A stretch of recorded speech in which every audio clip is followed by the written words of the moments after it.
Thank you for tuning into my channel. Today I am giving a little talk about endorsements on your commercial driver's license. That's what CDL stands for. I talked about this in my last video and said I was going to do a video about endorsements. So without further ado, let's get into what endorsements are on your CDL. So this right here is from the Georgia Department of Driver Services. I pulled this up as a reference so you can see. I will have a link to this website if you want to go down and get your information about this. So real quick, when you get when you get a driver's license as just a regular, what I call a four-wheeler car, you don't really have any endorsements on that license. It's called a Class C. That's it. It's just a Class C. You can drive people. You can drive an Uber. You can drive for Amazon, all that good stuff. When you get a commercial driver's license, you can add endorsements, and you now have a Class A or Class B. There are two classes. What I'm talking about today is a Class A. A Class A allows you to drive a tractor-trailer 18-wheeler. And I'll get into more details about that as I go along in this series. But for today, so we have what's called a P for passenger, H for hazmat, S for school bus, T for doubles, triples, N for tank vehicles, and then an X, tanks, vehicles, hazmat.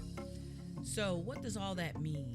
Why do you want one of those? Well, like myself, as a driver, I have on my endorsements, I have hazmat, I have T for triples and doubles, and I can drive tankers. So let's break it down. Number one, the for hire, basically irrelevant. A P is for passenger vehicles, like it says, 16 or more, including a driver. Most of the time you'll have that endorsement if you're driving a bus. That's where that endorsement comes into place. Bus drivers also have commercial driver's licenses. Some of them don't drive tractor trailers. H for hazmat means you can pick up hazardous materials.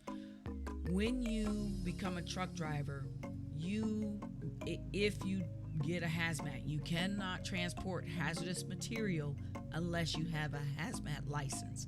Hazardous material is anything over 1,000 pounds. So a flammable liquid over 1,000 pounds, a corrosive liquid or product over 1,000 pounds. There's some other classifications, which as we go down the series, I'll get into that. But basically, if you're carrying a hazardous commodity, material, or product that weighs more than 1,000 pounds, you need to have a hazardous materials handling license endorsement on your license so that you can transport that safely, and then you'll have to put placards on your trailer. School bus, if you're driving a school bus, you'll need that. I don't have an S because I don't drive a school bus. Doubles and triples, when you're working in a transportation company, sometimes you will have to pull two trailers. It could be two 28-foot trailers. I have seen two, I think it's 32-foot trailers. Basically, that's just a company's way of moving more with less drivers. I don't see that often down in the southern areas, but when I have gone through Michigan, I have seen them moving bigger trailers, doubles.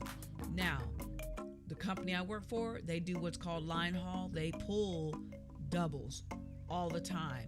That's two, what we call pup trailers. They're 28 feet long, and they pull those trailers one behind the other, and then they have to break them down when they get to the destination.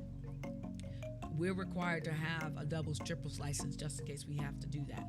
And then you have a tanker's license. If you're going to be hauling gasoline or anything that goes inside of a tanker, you're going to need a tanker's endorsement. And then the X is tanker vehicles with hazmat material, not allowed for permits. So basically what that means is the gasoline is the only time I see where you would need that. You're hauling fuel for gasoline companies, and that is a really big business.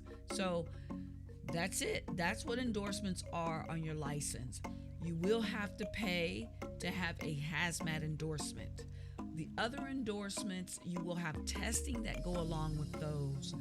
Yet, as when I got my license, I did not have to pay for a